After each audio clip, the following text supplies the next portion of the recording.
আপনাদের কাছে আমরা সরবরাহ করতে চাই। এই তদন্ত কমিশনের উপরে আমরা আস্থা রাখছি। আমরা তাদের কাছে প্রত্যাশা করি উপযুক্ত ব্যবস্থা গ্রহণ করতে হবে।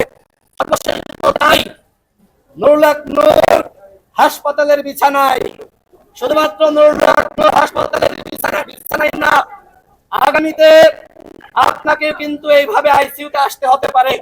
সুতরাং এই ঘটনার অবশ্যই বিচার হতে হবে, অন্যথায়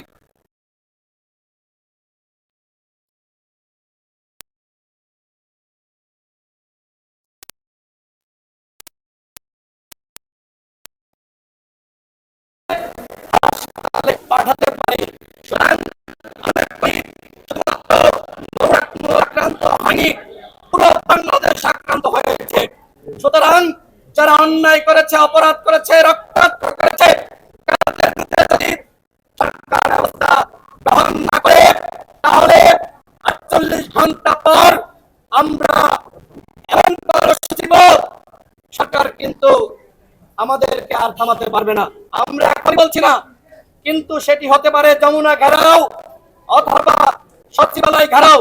স্পষ্ট কথা, স্বরাষ্ট্র উপদেষ্টার নির্দেশ ছাড়া এই ঘটনা ঘটে।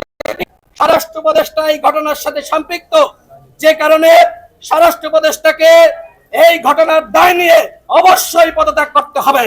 অন্যথায় ৪৮ ঘন্টা পরে যদি গণ অধিকার পরিষদের নেতাকর্মীরা সচিবালয় কিংবা যমুনা ঘেরাও করে, এর পুরোপুরি দায় বর্তবে সরকারের উপরে।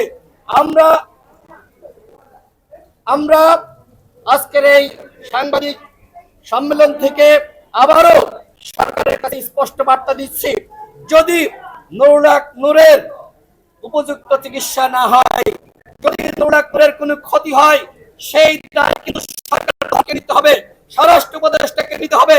এখনো পর্যন্ত আমরা এতবার বলার পরেও কেন এই স্বরাষ্ট্র উপদেষ্টাকে সরানো হলো না, কেন তাকে জবাবদিহিতার আওতায় হলো না, সেটি আমাদের মধ্যে ধরনের সন্দেহ তৈরি করেছে।